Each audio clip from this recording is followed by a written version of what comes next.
नमस्ते, आप सभी का स्वागत है आज के इस कार्यक्रम में और आज हमारे साथ फिर से जुड़ रहे हैं हर्ष कुमार जी। स्वागत है आपका हर्ष जी। नमस्कार, धन्यवाद।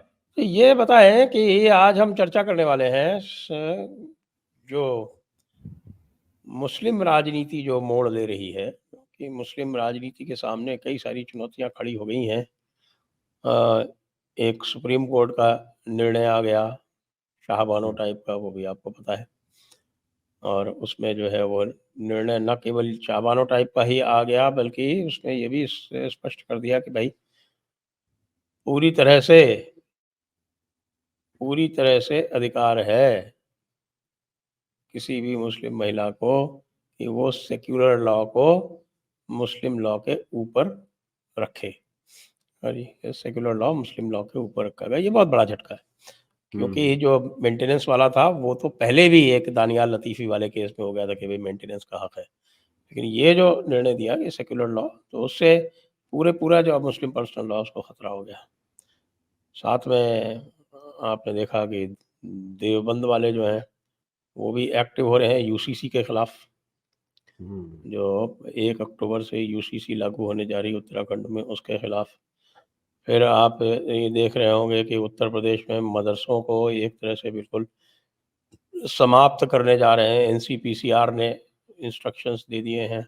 एनसीपीसीआर के हिसाब से सारे मदरसे में कोई भी गैर मुस्लिम नहीं पढ़ेगा, एक बात। और जो नॉन रजिस्टर्ड मदरसे हैं उनमें सारे छात्र जो हैं वो निकाल के स्कूलों में डाल दिए जाएंगे, और जो रजिस्टर्ड मदरसे हैं उसमें करिकुलम प्रिस्क्राइब होगा और उसमें जो है वो पूरा इंस्पेक्शन वगैरह सरकार करेगी, तो बड़ा जिहाद वगैरह पढ़ाना बड़ा मुश्किल हो जाएगा। तो इसको लेके आज भी मैं देख रहा था, ओवैसी अभी प्रेस कॉन्फ्रेंस कर रहा था थोड़ी देर पहले। मैंने प्रेस कॉन्फ्रेंस तो नहीं देखी लेकिन चल रही है अभी वो उसकी प्रेस कॉन्फ्रेंस जिस समय हम और आप ये बात कर रहे हैं। तो इससे जो मुस्लिम राजनीति को एक बड़ा जिसको कहते हैं कि संबल मिला था लोकसभा चुनाव में, उससे क्या आपको कुछ उल्टा होता दिखता है? ये कैसे चलेगा, किधर जाएगा? देखिए, ये जो आपने योगी जी वाला मामला बताया, मदरसों वाला, आप तो जानते हैं इसमें कि योगी जी अब से नहीं 2-3 साल से काम कर रहे हैं। और इसकी शुरुआत कब हुई थी वो याद होगा आपने कि वो 15 अगस्त मनाई जाएगी, 26 जनवरी 15 अगस्त हर मदरसे में मनाई जाएगी, शुरुआत वहां से हुई थी। तो योगी जी तो काम सब चीज चैनलबद्ध तरीके से कर रहे हैं, उनका तो चल ही रहा है। लेकिन मैं आपको एक बड़ी मजेदार बात आज मेरे संज्ञान में आई। मैं आज ये ढूंढ रहा था कि इस बार के जो लोकसभा चुनाव हुए हैं उनमें सबसे ज्यादा बड़े अंतर से कौन प्रत्याशी जीता है, सबसे ज्यादा वोट किसे मिले हैं। आपने शंकर सर्च किया लालवानी। इसको? आप नहीं वो तो छोड़ दीजिए, वो अलग मामला है। देखिए टेक्निकली तो शंकर लालवानी है और 11 लाख से ऊपर से जीता है। बाकी आप वो जो है वो डुबरी वाले को ले लीजिए। जी, मैं जो डुबरी वाला है, मैं आज खासतौर से उसी रिजल्ट को देख रहा था। और मैं आपको बताऊं कि अब तक मैंने उसके रिजल्ट को एनालिसिस नहीं किया था कि डुबरी में इस बार क्या रहा। अचानक ही आज मेरे ख्याल आया, मैं किसी संदर्भ में कुछ लिख रहा था, उसमें मैं असम के रिजल्ट देख रहा, तो मैंने देखा कि साहब ये तो कमाल है, 10 लाख वोटों से आ रहा। और बदरुद्दीन अजमल जो है वो 2 ढाई लाख वोटों पे सिमट गया, और कांग्रेस का कैंडिडेट 14 लाख पे जा रहा है। तो आप ये देख रहे हैं कि अभी 3 साल पहले राहुल गांधी कैसे मरे जा रहे थे एआईयूडीएफ के साथ अलायंस करने के लिए। आपको याद है जब असम के विधानसभा चुनाव हुए थे 2021 के, तो राहुल गांधी ने सबकी मर्जी के खिलाफ समझौता करवाया था बदरुद्दीन अजमल की पार्टी से। आपको याद होगा कि सुष्मिता देव इसलिए छोड़ के चली गई थी। सुष्मिता देव भी और हेमंत बिश्व शर्मा ने भी इसी के कारण छोड़ा था। नहीं, हेमंत बिस्वा शर्मा तो पहले छोड़ चुके थे। सुष्मिता देव, ये तो अभी 2021 के चुनाव की बात कर रहा हूं मैं आपको। नहीं हेमंत बिस्वा शर्मा 2021 तो की तो पहले बहुत छोड़ बात चुके की हैं। बात। हाँ 2014 के बाद में जब इनके जो चुनाव हुए थे असम में, उसमें इन्होंने वो पूरी 15 में हुए पॉलिटिक्स थे। चेंज कर दी थी 15 में। जी उसके जी। पहले ही इन्होंने पूरी पॉलिटिक्स चेंज कर दी थी। और क्योंकि गोगोई जो था वो पूरी तरह से एंटी मुस्लिम प्लैंक पे लड़ के 3 बार जीता हुआ था। हाँ लेकिन राहुल गांधी को अचानक जो है वो ऊपर से इंस्ट्रक्शंस आए होंगे, उनके जो लेफ्टिस्ट कबाल है उसके ग्लोबल और लेफ्ट से। और देखिए, पिछली 2021 में एक जगह नहीं करा था इन्होंने, ये 3 जगह करा था। राहुल गांधी को भूत सवार हो गया था कि जितनी भी मुस्लिम परस्त पार्टियां हैं, जितनी भी ये सांप्रदायिक पार्टियां हैं, इन सब के साथ समझौता करना है उसने। वहां भी कराया था, बंगाल में भी फुरफुरा शरीफ वाले से, AIUML के साथ वहां पे कराया था केरल में, और यहाँ पे बदरुद्दीन अजमील के साथ कराया था, लेकिन उसे बहुत जल्दी अकल आ गई। सुष्मिता देव ने ये कहा था पार्टी छोड़ते हुए कि हम बिना मुसलमानों के पार्टी को साथ लिए ही जीत रहे थे पिछली बार। सारा खेल राहुल गांधी ने खराब कराया है, सारा हिंदू वोटर हमारे से नाराज हो गया और चला गया उधर। ये कहानी बनी थी पिछली बार। तो मतलब अब आप देखिए चल क्या रहा है हकीकत में। कल अखिलेश यादव एक प्रेस कॉन्फ्रेंस कर रहे थे और ये कह रहे थे कि साहब ये योगी जी की सरकार नहीं चलने वाली। मोदी जी की सरकार को तो ये कह ही रहे हैं पहले दिन से कि ये नहीं चलेगी। कल उन्होंने प्रेस कॉन्फ्रेंस की, वो जो अपना पीडीए का ढोल वो बजा रहे हैं, वो पीडीए का ढोल उसमें उन्होंने बजाया और उसमें ये कह रहे थे कि ये योगी जी की सरकार जो है ये अपने 5 साल पूरे नहीं करेगी और हमारा अलायंस जो है आने वाले उपचुनाव भी हम जीतेंगे, ये भी करेंगे। अखिलेश यादव कितनी गलतफहमी में है। सारे वोट कांग्रेस उसी के खा रही है, उसका भी हाल बदरुद्दीन अजमल जैसा ही होने वाला है। वो जब अगर वो लॉन्ग टर्म में इनके साथ चलता रहेगा राहुल गांधी के साथ, तो आप समझ लीजिए कि अभी तो शुरुआत हो चुकी। लोकसभा चुनाव में भी तो 6 सीटें मिली कांग्रेस को, आने वाले टाइम में विधानसभा में भी इन्हें सीटें मिलेंगी। और ये जो 10 सीटों के उपचुनाव होने वाले हैं, इनमें जो 5 सीटें हैं, 5 सीटें बीजेपी और एनडीए के पास हैं और 5 इंडी वालों के पास हैं। इसमें भी कांग्रेस में कल अजय राय ने कह दिया कि इसमें भी हम सीटें मांगेंगे, इनसे 2 सीट कम से कम मांगेंगे। तो राजनीति तो शिफ्ट हो रही है। ये जो दूसरे लोग हैं इंडिया अलायंस में साथ जाके ये खुश हो रहे थे कि साहब हमने मोदी को रोक लिया, ये मोदी को रोकने के चक्कर में सारे के सारे अपने पैरों पे ही कुल्हाड़ी मार रहे हैं। वैसे एक बात आपको बताऊं, डुबरी का मैं इतना ज्यादा मानता नहीं हूं। उसका कारण यह है कि डुबरी की सीट जो है ना, वो बहुत अजीब किस्म से बनाई हुई है। उसमें तो डुबरी इज सारे नॉट अ मुसलमान ही हैं। Representative sample. नहीं, मैं 13 कैंडिडेट में से 10 मुसलमान थे उसमें। आप मेरी बात तो सुन लें, पूरी बात जी। तो मैं बता दूं आपको। मैं क्या कह रहा हूँ कि ये जो 10 लाख का जो मार्जिन है, वो 10 लाख का मार्जिन में इसमें वोट कितने पड़े? आप ये देखिए कि यहाँ पर जो वोट पड़े हैं, टोटल वोट पड़े हैं 24,53,000। जी। मतलब ये अकेली कॉन्स्टिट्यूएंसी जो है वो लगभग 30 लाख की कॉन्स्टिट्यूएंसी है, पूरे भारत की सबसे बड़ी कॉन्स्टिट्यूएंसी है। और क्यों है? क्योंकि वहाँ जो डिलिमिटेशन है वो ऐसे विचित्र तरीके से कराया गया है कि आप देखिए उसके बगल वाली जो कॉन्स्टिट्यूएंसी है बारपेटा, उसमें 16 लाख ही वोटर है। ये सारे कार्य मुस्लिम वोट एक जगह कर दिए गए। सारे मुस्लिम वोट उन्होंने बारपेटा में 52% मुस्लिम हुआ करते थे, 56% मुस्लिम हुआ करते थे, वहां घट के हो गए 44% बारपेटा कॉन्स्टिट्यूंसी में। और डुबरी में इन्होंने उसकी बढ़ा दी, 30 लाख कर दी। तो ये जो 10 लाख की जो मार्जिन आप देख रहे हैं ना, वो वस्तुतः वो 30 लाख वाला जो वो रिजल्ट है उसकी बेसिस पे है। और इसकी जो रकीबुल हसन की अगर आप परसेंटेज ऑफ वोट देखें तो 59.99 ही है, यानी 60%। 14 इससे लाख बहुत समथिंग ज्यादा मिले। मार्जिन से लोग जीते हुए, लोग 75% मार्जिन से भी जीते हुए। तो इसलिए इस पे मत जाएं आपकी वो 10 लाख से है, क्योंकि ये कॉन्स्टिट्यूंसी 30 लाख की है। नहीं, मैं मार्जिन की बात नहीं कर रहा हूं, मैं तो जो नैरेटिव चल रहा है ना इस समय मैं वो बता रहा हूं आपको कि नैरेटिव में जो ये जितने भी इंडिया अलायंस वाले पार्टनर हैं, छोटे छोटे दल हैं, ये सब जो आज खुश हो रहे हैं ना, वो सब मुझे तो लग रहा है कि ये सब लोग अपना ही नुकसान कर रहे हैं। और जितने समय तक ये सब लोग इस इंडिया अलायंस में रहेंगे उतना इनका नुकसान होता चला जाएगा आने वाले समय में। जल्द से जल्द इन्हें बाहर निकल जाना चाहिए। देखिए ममता बनर्जी शुरू में ही बाहर निकल गई थी, ममता बनर्जी फायदे में रही। ये तो है, नीतीश कुमार अलग हो गए थे, वो भी फायदे में ही रहे। ये बात तो है, ये बात तो मैं आपकी मानता हूँ, ये बात जी। तो मैं आपकी निश्चित रूप से मानता हूँ कि ये बात आपकी सही है। हम्म। तो अब जैसे गौरव गोगोई है, गौरव गोगोई भी 54% वोट लेके जीता है, लेकिन उसकी जो हाँ मार्जिन है वो सिर्फ 1,43,000। हाँ, वो छोटी कॉन्स्टिट्यूंसी है, सही कह रहे हैं आप। ये जो अभी वाला असम वाला जो कॉन्स्टिट्यूंसी बनी है तो सब उसमें हुआ। और कांग्रेस को इसलिए चांस भी लगा, इसलिए उन्होंने कहा कि अजमल को छोड़ो ना, अपना कैंडिडेट उतारो। यहाँ तो पूरे चांसेस बन रहे हैं, जब इतने सारे मुसलमान हैं तो चांस पूरे बन रहे हैं उनके। खैर चलिए, वो तो जो चीजें चल रही थी, हम तो बात उस पर कर रहे थे, मुस्लिम पॉलिटिक्स जो आपने बताई। देखिए, जो ये देवबंद वाले हैं ना, देवबंद वालों के लिए बड़ी पीड़ा की बात है कि उत्तराखंड में यूसीसी लागू हो गया। अगर आप देवबंद का जो मदरसा है उसकी छत पे खड़े होकर कंकड़ फेंक देंगे तो उत्तराखंड में गिरेगा जाके। वो मंगलौर जो है, वो जो हाँ जहाँ से वो जीता है, वो मंगलौर 80% मुस्लिम आबादी है हाँ, उस तो वहां कस्बे तो की। वहाँ, हाँ और वहां तो मुसलमान ही वो जीतता है। बिल्कुल देवबंद से लगता हुआ ही तो है वो। नहीं, देवबंद से काफी दूर है, वो रुड़की के नजदीक है। देवबंद से हाँ, तो है वो 30-30 1 किलोमीटर, रुड़की के बिल्कुल चिपका हुआ है। रुड़की से मुश्किल से 2 किलोमीटर पहले ही पड़ता है। जब रुड़की में हाँ, जाते हैं आप, कैंट आता है, तो कैंट से पहले मंगलोर कस्बा आता है, उसी में से होके गुजरना पड़ता है। तो हाँ, देवबंद वालों का मंगलौर जो हिसाब किताब है, मंगलौर कॉन्स्टिट्यूएंसी की बाउंड्री देवबंद से हाँ लगती है। हाँ, वो लगती है, बिल्कुल सही कह रहे हैं आप, कॉन्स्टिट्यूंसी की बाउंड्री लगती है। देवबंद के बाद मंगलोर शुरू हो जाते हैं अगर उत्तराखंड की तरफ चलते हैं तो। बिल्कुल सही कह रहे हैं आप। तो देवबंद जी। वालों का अभी आपको बताऊं कि ये जो यूसीसी को लेके जो इसका पैनल है, उसकी एक रिपोर्ट अभी कल परसों इकोनॉमिक्स टाइम्स ने छापी है, बहुत बड़ी।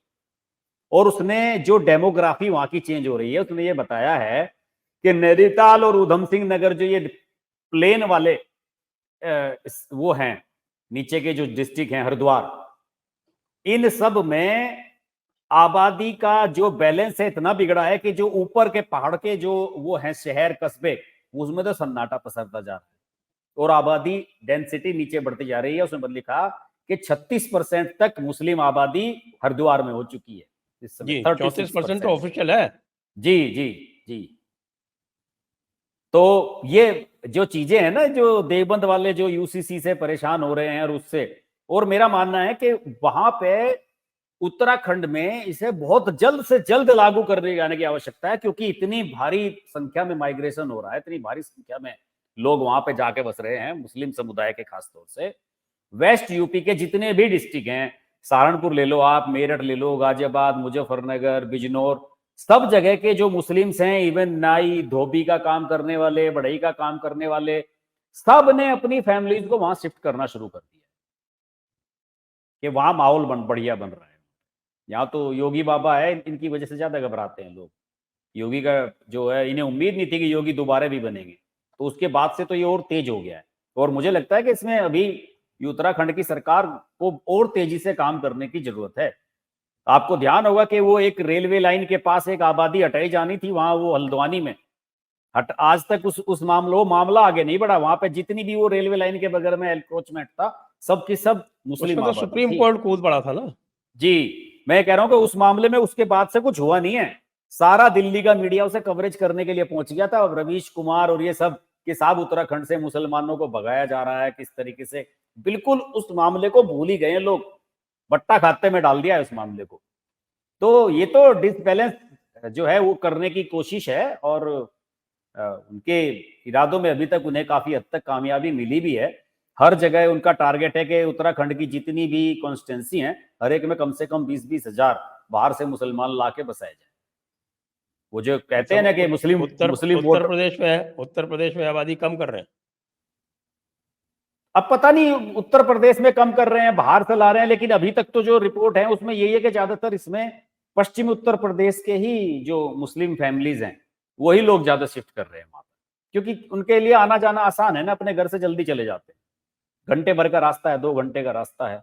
हो सकता है कि आने वाले समय में और बाहर के लोग भी बस जाएं, अगर इस तरह की चीजें चलती रही तो। यूसीसी का तो लागू होना बहुत जरूरी है साहब, ये तो तुरंत लागू होना चाहिए, वरना स्थिति खराब होगी बहुत ज्यादा। उत्तराखंड में या पूरे देश में? नहीं, उत्तराखंड में तो हो ही जाएगी, देश में तो खैर नहीं होगी। उत्तराखंड में चूंकि अभी अमूमन क्या है कि पहाड़ी लोग थोड़ा थोड़ा शांत माने जाते हैं, और कम्युनल वायलेंस वहाँ कभी होती नहीं है ना, कभी मैंने सुना इस तरह की घटनाएं। छिटपुट कोई घटना हो जाए अलग बात है, मास लेवल पे कुछ होता नहीं है। लेकिन अगर इस तरह की चीजें होंगी और इस तरह से बैलेंस बिगड़ेगा, और फिर हम देवभूमि कहते हैं उत्तराखंड को, क्या बनाना चाहते हैं फिर देवभूमि? अगर देवभूमि को बनाना है, बचाना है, उसके लिए तो ये सब करना पड़ेगा। और ये जो अभी फैसला आया है, इसके में तो पूरा all India Muslim personal law board ने तो बाकायदा मीटिंग करके और ये कहा है कि साहब कि हाँ, ये जो उन्होंने तो कह दिया कि हम सुप्रीम शरीयत कोर्ट से रोल बैक शरीयत करने के लिए हम कहेंगे। यूँ रोल कह रहे हैं बैक कि रोल करेंगे, बैक मतलब करने के लिए। रिव्यू एप्लीकेशन ही तो लगाएंगे और क्या करेंगे। हाँ, उसमें शब्द ये इस्तेमाल किया कि इसे रोल बैक करें, हम सुप्रीम कोर्ट से वो करेंगे। और लेकिन संजय जी एक बात समझ में नहीं आई, समझ में मेरे ये नहीं आया कि इसमें इस मुद्दे को लेके जो है कांग्रेस का किसी बड़े नेता का कोई बयान आया नहीं।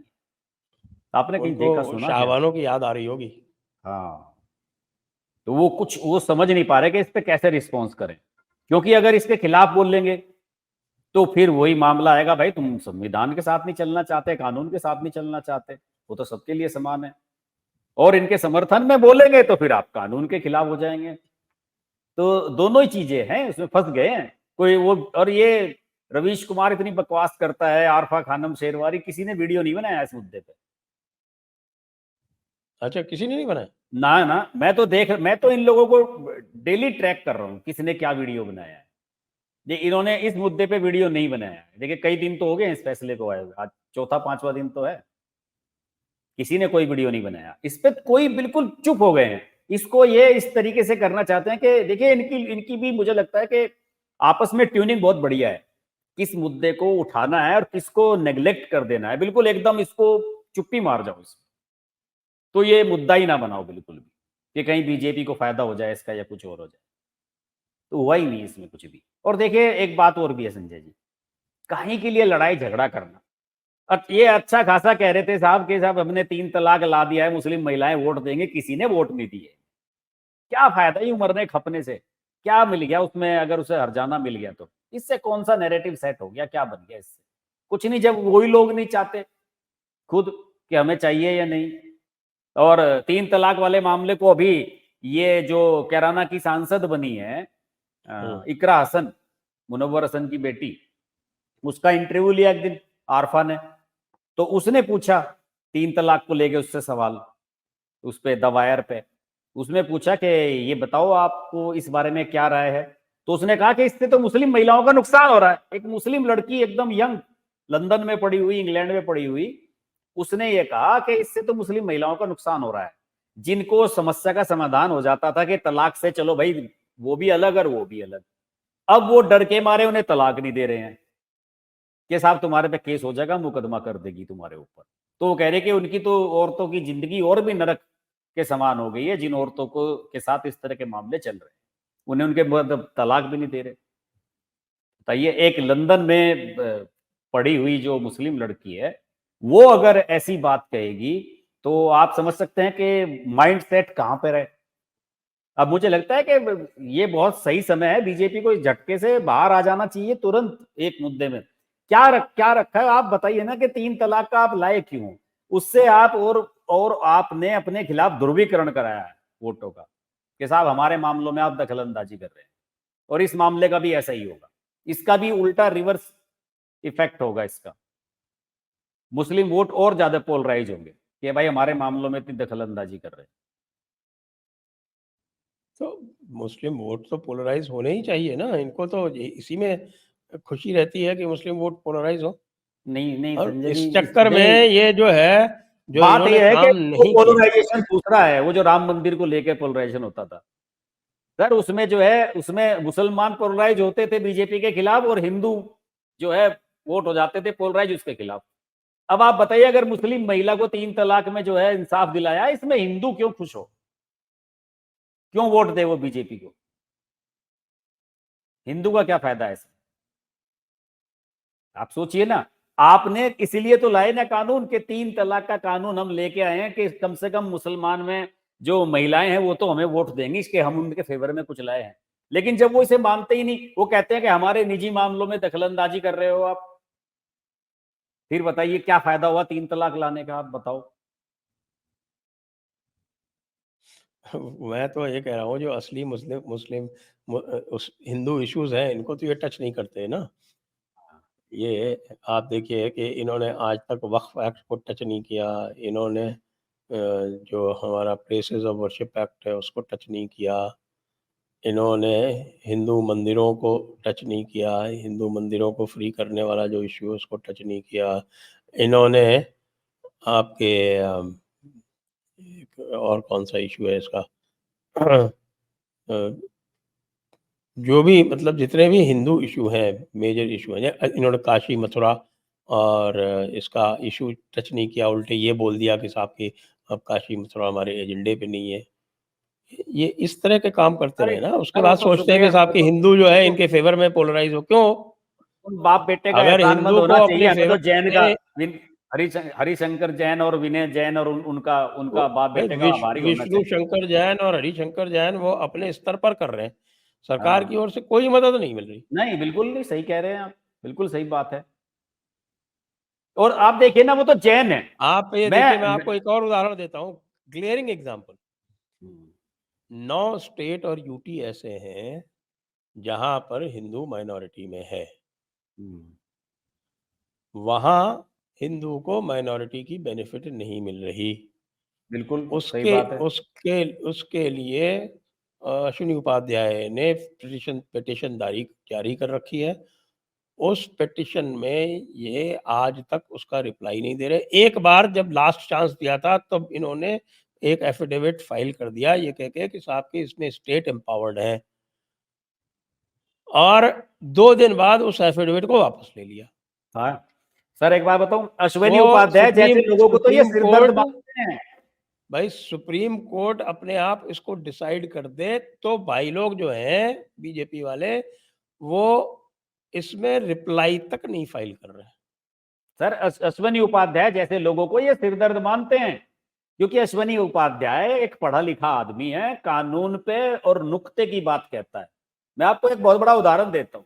मेरे एक बहुत अच्छे मित्र हैं, मुझसे तो खैर वो बड़े ही थे, वो डीजीएम लेवल तक जो है एसबीआई में रिटायर हुए। अभी मैं उनसे कुछ बात कर रहा था कुछ समय पहले, तो मैंने कहा कि सर आप लोग अपने बैंकिंग सेक्टर में सुधार के काम नहीं करते हो। मैंने कहा, उन्होंने कहा कि कैसे नहीं करते। मैंने कहा यार प्राइवेट बैंक में जाते हैं, आईसीआईसीआई में, एक्सिस में, चाय पिलाता है, बैठाता है फर्स्ट क्लास, वहां को 2 मिनट में आपका काम कर देता है। हर किसी भी कंप्यूटर में बैठ जाओ, आपके यहाँ विंडो बनी हुई है, वहां 7 बच्चे बैठाए हुए हैं, किसी के पास जाओ, हर समस्या का समाधान सिंगल विंडो पे। मैंने कहा आप लोग कुछ करते नहीं हो।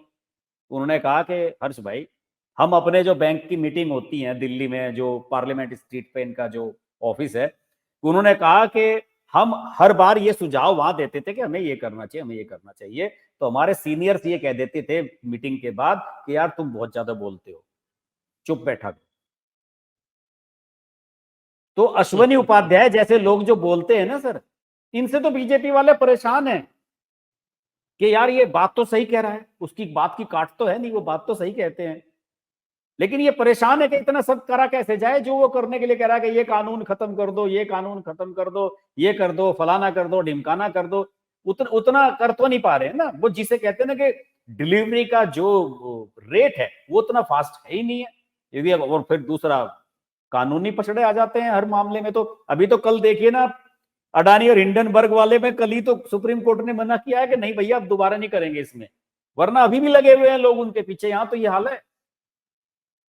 तो अश्विनी उपाध्याय के बेचारे की सुनता कौन है? वो तो जैन है, अपने बेचारे अपने एफर्ट से कर रहे हैं। मैं तो अभी एक पंचजन्य का एक ट्वीट देख रहा था अभी आपसे बात करने से पहले, तो उन्होंने वो उनके बेटे की, विनय की, उसकी वो शेयर की हुई है एक क्लिप, और उसमें वो कह रहा है, देखिए मैं पढ़ के सुना देता हूं, कि मेरा दिमाग फट जाता है जब मैं ये देखता हूं कि मुसलमान भोजशाला सरस्वती मंदिर के यज्ञ कुंड में थूक फेंकते हैं, वहां पैर धोते हैं।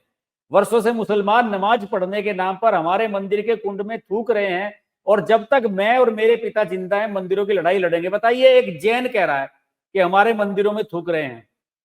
जैन तो कायदे से अपने आप को हिंदुओं का पार्ट मानते ही नहीं है, अलग धर्म है। तो लड़ाई कहां पे लड़ी जा रही है, किस तरह से लड़ी जा रही है? नहीं, इसमें भी कई मत हैं। वो अधिकतर जैन जो हैं वो अपने को हिंदुओं को ही मानते हैं, लेकिन कुछ लोग जो है ना वो माइनॉरिटी की बेनिफिट लेने के लिए वो एज ए टैक्टिक वो उसको एज माइनॉरिटी यूज करते हैं। वैसे वो अपने आप को अलग विशेष रूप से, मेरा तो बहुत संपर्क लेकिन है राजनीति में, है लेकिन भी आप बहुत। ये तो मानिए कि बहुत कम मिलेंगे आपको जैन जो हिंदुओं के मंदिर को कहें कि मेरे मंदिर या हमारे मंदिर। ये बात तो आप मानिए, हमारे जाते हैं मंदिरों सभी में जैन, जैन जाते हैं, हनुमान जी के तो विशेष भक्त रहते हैं, मैं देखता हूँ। ऐसा नहीं है विशेष। चलिए वो अलग बात हो गई। इसी में अब जैसे भोजशाला का सर्वे हो गया। हाँ, हाँ। और हम बात कर ही रहे थे, यही विष्णु जैन और हरिशंकर जैन इन्होंने ये करवाया। जी। काशी में आपको पता ही है सर्वे हो चुका है हाँ, वहाँ और तो हो चुका है। मुकदमा जो है वो चल रहा है। अब सर्वे होने के बाद उस मुकदमे में कुछ बचा नहीं है, मुस्लिम पक्ष को भी पता है कि निर्णय क्या आने वाला है। तो इसी सब तरह कोर्ट में लटकाते रहते हैं, कभी सुप्रीम कोर्ट इस से ले गए, कभी में हाई कोर्ट से ले लटका भी नहीं पा रहे हैं ना, हुँ। काशी का तो ट्रायल चल रहा है ना। हाँ, चल रहा है उसका तो। अच्छा, और इसी तरह से जो मथुरा वाला है वो सीधे हाई कोर्ट चला गया, उसका ट्रायल हाई कोर्ट में चल रहा है, मथुरा वाला। हाँ। इसी तरह से इन्होंने यही जो ये लगाते हैं ना मेंटेनेबिलिटी वाली ऑर्डर 7 रूल 11 वाली एप्लीकेशन, ये इन्होंने लखनऊ की जो टीले वाली मस्जिद जिसको ये बोलते हैं, जो लक्ष्मण टीला कहलाता है पुराना, जहाँ लक्ष्मण जी का प्राचीन मंदिर था, वो वाली भी मेंटेनेबल हो गई। अब वहाँ भी ट्रायल चालू है।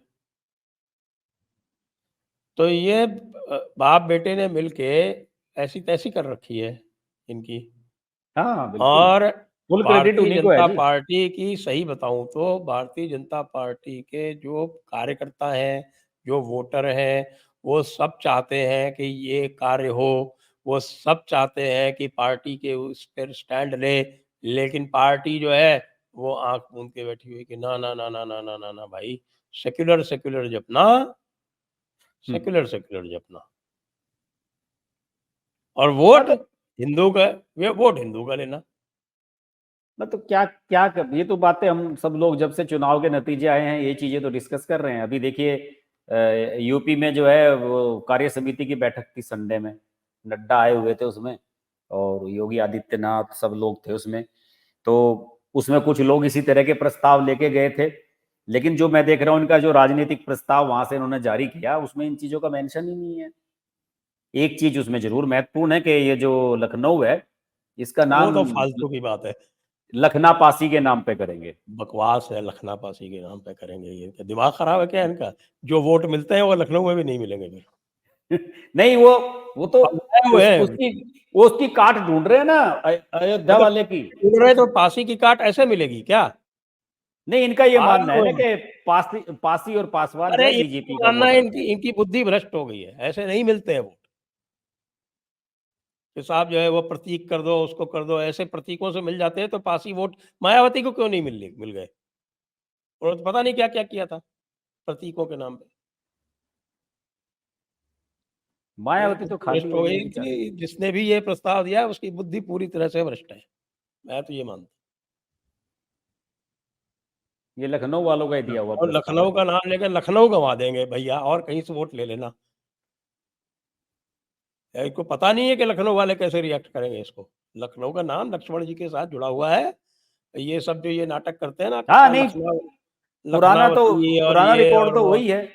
तो लक्ष्मण जी पुरानी के बात तो साथ वही है। नाम जुड़ा हुआ है, उसमें आप जाके किसी का कि साहब की लखनापासी के नाम पे अब इसको लखनौत कर देंगे, लखनावती कर देंगे, कुछ कर देंगे। ये जिस किसी के दिमाग की उपज है वो अपने दिमाग का इलाज करे। ये तो एक बात हुई। दूसरी बात है जो मैं कह रहा हूँ कि योगी जी ने तो स्पष्ट कर दिया ना, हमारे केशव देव मौर्य कह रहे हैं संगठन सरकार से बड़ा है, तो सरकार में क्या कर रहे हैं, संगठन में क्यों नहीं जाते? तो इसमें तो सबने कहा है, कार्य समिति की बैठक में तो जो मैक्सिमम प्रस्ताव आए रिटेन में ले लेते हैं सबसे। मैक्सिमम प्रस्ताव में यह कहा गया है कि साहब नौकरशाही चल रही है पूरी, कार्यकर्ता की कोई नहीं सुनता है। इवन हमारे जो एमएलए एमपी हैं वो भी फोन करते हैं तो अधिकारी फोन नहीं उठाते, और हमारा फोन ये नेता नहीं उठाते। ये तो क्लियर कहा है, सबने कहा है उसमें। केशव प्रसाद मौर्य भी बोल रहा है, ब्रजेश पाठक भी, सब लोग यही बोल रहे हैं। स्वतंत्र देव उन्होंने भी बोल ली यही बात कि भाई कार्यकर्ता को साथ नहीं लेकर चलोगे तो बात कैसे बनेगी। ये तो कहा गया है। नहीं, ये तो बात, इसमें तो कोई बात नहीं है, तो हम लोग भी कह रहे हैं। बिल्कुल सही बात है। अफसरशाही हावी है, ये तो बात ठीक है, लेकिन आप योगी पर कैसे आप उसका दायित्व कर सकते हो जबकि सारा काम जो है सेंटर से हुआ है, सबको पता है। नहीं, उसमें तो अभी तो ओपनली किसी ने कहा नहीं इसमें योगी पे ठीकरा फोड़ने योगी वाली जी ने तो बात। कह दिया ना, योगी जी ने तो कह दिया ना कि अति आत्मविश्वास एक हाँ, बात, एक हाँ, बात है ओवर अति कॉन्फिडेंस। आत्मविश्वास, और उन्होंने दूसरा बात अपनी है कि पार्टी के ऊपर कहा है, लेकिन बात तो वो सही कह रहे कार्यकर्ता को बैकफुट पर जाने की जरूरत नहीं है। दो बातें हाँ मुख्य। बिल्कुल। और देखिए अभी मुझे लगता है कि जो 10 सीटों के उपचुनाव होंगे, इसमें मुझे लगता है कि योगी आदित्यनाथ के हाथ में ही कमान इसमें तो खैर रहनी है पूरे। इवन उन्होंने 15 मंत्रियों की एक वो भी बनाई है टीम कि जो इन सीटों के लिए सुटेबल कैंडिडेट। और मेरा तो मानना है संजय जी, इसमें से वो किसी भी तरह से वो मिल्कीपुर वाली सीट जीत ली जाए। ये जो ट्रॉफी उठाए फिर रहे ना अवधेश प्रसाद की, ये मिल्कीपुर वाली रिजर्व सीट जो है वो जीती जाए मिल्कीपुर किसी वाली भी तरह। सीट जीतने की पूरी संभावना है इस बार, ये मैं आपको बता दूं। हाँ अरे अभी इससे पहले जीती क्योंकि हुई है एक बार 12 यो में। योगी जी और बाकी जितना भी है, वो कि योगी जी को दिया गया है दायित्व। हम्म। योगी जी को जो दायित्व दिया हुआ है, आज तक वो उस दायित्व में कभी पीछे नहीं रहे हैं, ऐसा नहीं है। तो मिल्कीपुर वाली सीट तो मैं आपको बता सकता हूँ कि मिल्कीपुर वाली सीट ये जीतेगी। बाकी जो 4 सीटें हैं इनकी समाजवादी की, वो जीतना थोड़ा मुश्किल है। वो कटहरी, मुश्किल एक तो सबसे कटहरी ज्यादा वाली सीट आसान है ये आपके, मिल्कीपुर वाली है। हाँ बाकी तो उस सब ऐसी हैं। एक तो वो नहीं संभल उसके वाले बगल की है, में, कुंदर की उस, है वो। उसके बगल में कटहरी है अम्बेडकर नगर में, उस पे भी ये ट्राई कर सकते हैं। लेकिन सीसामऊ बहुत कुंदर की मुश्किल है। और करल ये नहीं और जीती जाएंगी। कुंदरकी और करहल, ये कुंदरकी और करहल तो किसी हालत में नहीं जीत सकते। जी जी बिल्कुल नहीं जीत सकते। सही बात है। तो और जो इसमें तो इनकी टारगेट खुद ये की रहना सीटें हैं, चाहिए कि जो अपनी 5 हैं, अब 3 तो उसमें एनडीए की है, एक निषाद वालों की है, एक आरएलडी की है, ये 5 जीते और एक ये मिल्कीपुर और जीत लें तो मुझे लगता है कि इसका जो नैरेटिव चल रहा है ये पासी वाला, ये जो दलितों वाला, इसे काफी हाँ झटका लगेगा उससे। एग्जैक्टली, ये तो है सही हाँ अप्रोच। और हाँ। वो जो है ना, वो लखनऊ, लखनऊ में पासी कितने हैं? आप लखनऊ लूज करना चाहते हो? कितने पासी हैं लखनऊ में? नहीं एक पता परसेंट नहीं भी नहीं कितने। होंगे। तो नहीं मैं तो लखनऊ बता में रहा हूँ ना भाई, उनका मैं तो पूरा लखनऊ ये तो है ना कि उनका तो मेरा पूरा मेरा ये है ना कि पैतृक प्रदेश, शहर है। वो पूरे मेरा प्रदेश में, पैतृक शहर है। पूरे अरे प्रदेश का है मुझे ना। अयोध्या में राम मंदिर आपने बनाया, उसका इफेक्ट तो मिल्कीपुर तक नहीं हुआ, बीकापुर तक नहीं हुआ, रुदौली और दरियाबाद तक का नहीं हुआ, और लखनऊ का वहां तक हो जाए। और लखनऊ का पूरे प्रदेश में हो जाएगा। ये क्या मतलब मूर्खतापूर्ण बातें हैं ये। अब देखिए, करहल और कुतर्की तो किसी हालत में नहीं जीतते। शीशामऊ ट्राई कर सकते हैं। और जो इनकी खुद की सीटें हैं, गाजियाबाद तो ये जीतेंगे ही, गाजियाबाद में तो कोई दिक्कत हाँ है नहीं। सही बात है। अच्छा, खैर वाली जो हाथरस आपके जो है वो अलीगढ़ वाली। अलीगढ़ वाली, वो भी ये जीत लेंगे। हम्म, और एक और कौन सी सीट है, फूलपुर वाली। हाँ फूलपुर वाली में जोर आएगा, लेकिन निकाल सकते हैं। हाँ। और बाकी आरएलडी वो अपनी सीट जीत लेनी चाहिए, मुझे नहीं लगता कोई दिक्कत होनी चाहिए। मीठापुर वाली सीट जो है, मीरापुर वाली, मीरापुर वाली। जी जी। मीरापुर वाली। हम्म। और एक वो निषाद वाली सीट है। निषाद की हालत खराब है बहुत ज्यादा, पता नहीं क्या। अच्छा, कांग्रेस सीट मांग रही है, मैंने सुना। हाँ अभी तो मैंने आपको शुरू में ही तो बताया, मैंने आपको ये बात बताई तो है हाँ, कि इन तो 5 वो सीटों में से कांग्रेस भी मांग रही है। अभी अजय राय का कल ही बयान आया। कौन सी लेगी वो, सीसामऊ और कुंदर अब की? पता नहीं कौन सी कह रहे होंगे, कोई सी भी ले सकते हैं, शीशा मोही कह रहे होंगे, या हो सकता है कि इधर कहीं लड़ाना चाहते हो, नहीं, वो संभल मिल्कीपुर ही वाली लड़ाना सीट है ना। चाहते हो। क्या पता और राहुल गांधी कहते कि मिल्कीपुर लड़वा दो। ये हो सकता है। कि भाई वहां तुम्हारा सांसद बन गया है अवधेश प्रसाद, हमें जो है विधानसभा लड़वा दो मिल्कीपुर। कांग्रेस तो देगा नहीं वैसे, मुझे लगता है ये भी बड़ा टेस्टिंग टाइम है अखिलेश के लिए। जो अपनी सीटें हैं क्यों देगा वो, मुझे तो नहीं लगता कि एक भी सीट इनमें से देगा वो। सारी देनी सीटें उसकी चाहिए भी नहीं। अपनी हैं। बिल्कुल भी नहीं देनी चाहिए। अगर ये देगा तो फिर वही बात होगी जो मैं आपको कह रहा था, तो फिर कांग्रेस को पैर जमाने की जगह दे रहे हो आप। उत्तर प्रदेश की जो मुस्लिम पॉलिटिक्स है, वो भारी समस्या में है। एक तो हमारे तौकीर रजा साहब जो हैं, वो बहुत उछल रहे हैं। वो बरेलवी मसलक के हैं। उनको लग रहा है कि देवबंदी जो है वो सारा का सारा अपना वो all India Muslim personal law board में भी जो मेजॉरिटी है वो इन्हीं देवबंदियों की है। हाँ तो उनको ये सभी लग जगह रहा है इन्हीं की कि है मेजोरिटी, तो देवबंदी हर वर्ल्ड वाइड इन्हीं की मेजोरिटी है। नहीं, नहीं वर्ल्ड वाइड आप देखिएगा मुस्लिम्स में देवबंद को मानने वाले ही ज्यादा मिलेंगे आप। नहीं, आपकी सूचना गलत है, दुरुस्त कर लीजिए। 80% सुन्नियों में 80% आबादी जो है वो बरेलवियों की है और 20% से कम देवबंदियों की है और इक्की दुक्की जो है वो 1-2% अहले हदीस वालों की है। मुझे लगता है कि 60-40 है। नहीं, लगने की बात ही नहीं है, ये तो फैक्ट्स बता रहा हूँ मैं आपको। इसमें लगने और लगाने की बात कहाँ से आई? मैं तो नहीं, फैक्ट्स बता रहा हूँ साहब। मैं तो मुस्लिम खुद खुद खुद मुस्लिम डेमोग्राफी पे मुस्लिम्स संजय का दीक्षित जो के है फैक्ट, बताया हुआ बता रहा हूँ मैं आपको कि भाई वो ज्यादातर मुस्लिम लोग आपको दुनिया गलत में। बता रहा है, मेरे सामने लाइए। आज की डेट में पाकिस्तान तक में 70% बरेलियों की आबादी है। पूरा पार्टीशन का इतिहास पढ़ लीजिए, पार्टीशन का इतिहास पढ़ लीजिए। जिन्ना कैसे जीता, जिन्ना ये बरेलवियों के हिसाब से तो जीता था। बरेलवियों ने तो उसको पूरा का पूरा सपोर्ट दिया था, देवबंदी तो खिलाफ में थे। देवबंदी तो पूरे भारत का इस्लामीकरण करना चाहते थे। वो कह रहे थे कि अगर पाकिस्तान बनेगा तो हमारा इस्लामीकरण का जो प्रोजेक्ट है वो रुक जाएगा।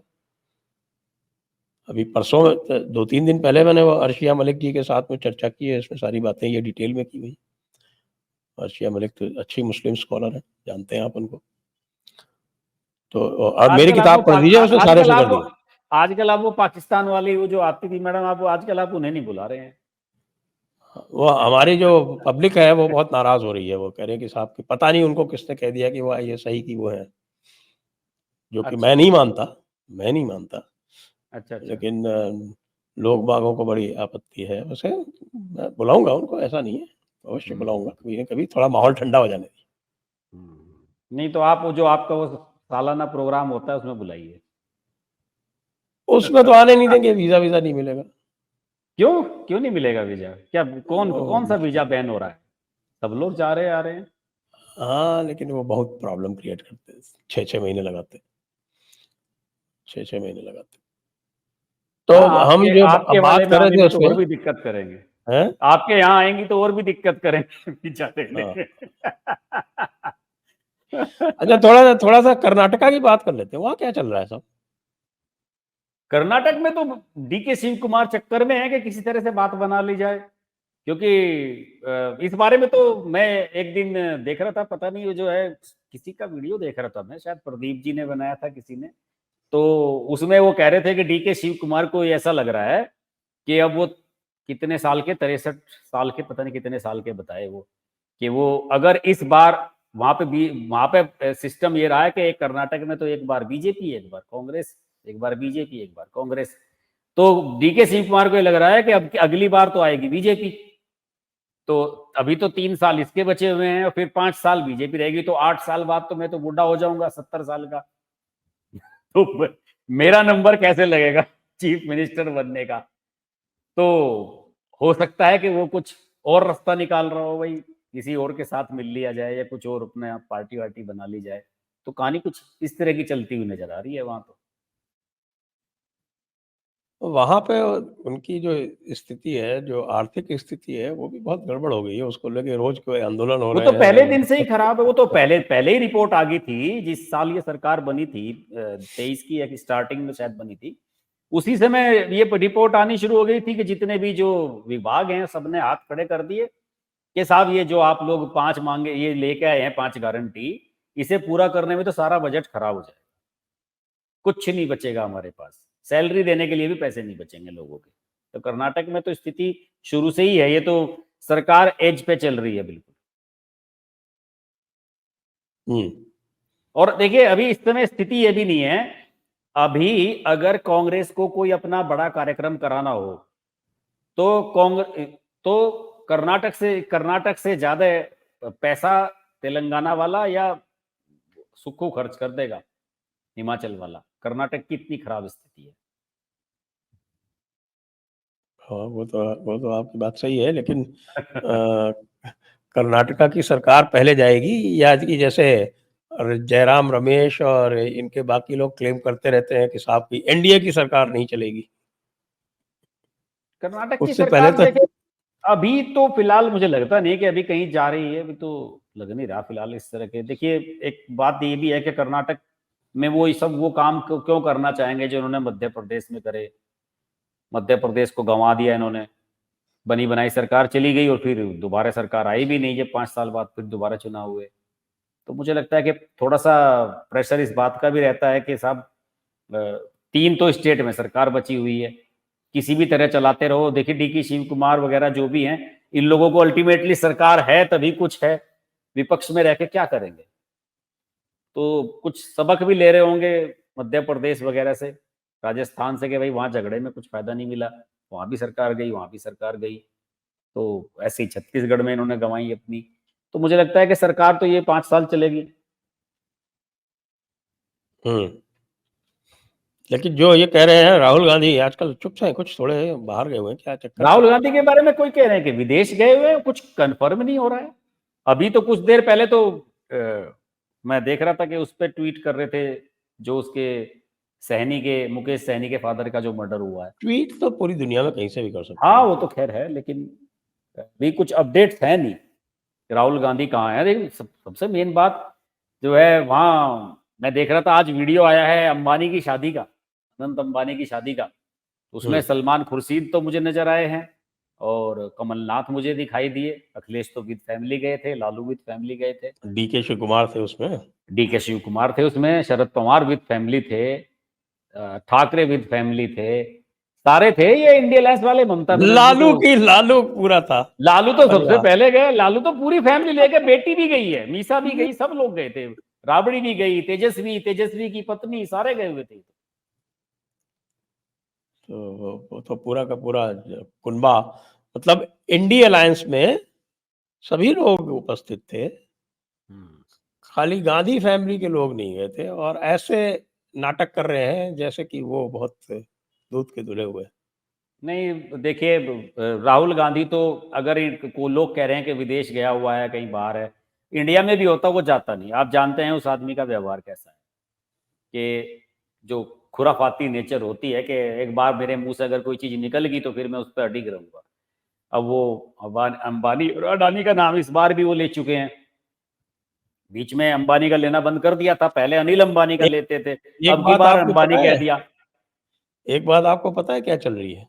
जी, बात ये चल रही है कि वो जो 1 घंटे की मीटिंग हुई थी जिसके लिए अंबानी जी गए थे सोनिया गांधी के पास में, और सोनिया गांधी के पास 1 घंटे, मतलब कोई इनविटेशन देने आता है 1 घंटे थोड़ी लगते हैं, और वो भी सोनिया गांधी जैसी नेता के पास, तो 1 घंटे वहां पे रुके थे वो। हो सके और वेट कराया हो इन्हें, जैसे वो नरसिम्हा राव को वेट कराती थी सोनिया बात तो सुने जो चल रही है, बात वो क्या आ रही है कि उसके बाद जो वो बाहर आए, उसके तुरंत बाद उन्होंने सारे लोगों ने मिलके, यानी कि जियो ने, एयरटेल ने और वोडा ने, तीनों ने अपने रेट डेटा बढ़ा दिए। चार्जेस बढ़ा दिए। वो तो 1 तारीख से चालू हुए वो तो। वो तो हो गए, हम्म। लेकिन सरकार ने दूसरा धोबी पाट खेला, उन्होंने टीसीएस का और बीएसएनएल का, वो उनका जो है वो वो तो समझौता टाई अप करा हो गया दिया, है उसमें, वो उनका अपग्रेड टाई करने अप के लिए करा टाटा। दिया, और हाँ। वो जो है उन्होंने रेट गिरा दिए। अब तो सोशल मीडिया पे ट्रेंड चल रहा है कि ज्वाइन बीएसएनएल, और इस तरह का ट्रेंड चला रखा है सोशल। तो ये जो है, तो आप ये देख रहे हैं कि ये जो कॉरपोरेट हाउसेस हैं, उनके माध्यम से भी खेला चल रहा है कुछ। नहीं, चलते रहना चाहिए संजय जी, हकीकत बात है। तो आप ये बताइए ना कि अगर इस तरह से हम हर चीज पे डिपेंड, हम जियो पे ही हो जाएंगे, कि हमें जियो सिनेमा ही देखना है, जियो सिनेमा पे सारे प्रोग्राम आ गए, फिल्में आ गई, सारे मैच आईपीएल सब उसी पे आने लगेंगे, तो आप समझिए, तो एक तरह से आप परोस देंगे ना उन्हें, एक मोनोपोली कायम हो जाएगी बिल्कुल। तो उसका नुकसान तो होगा ही।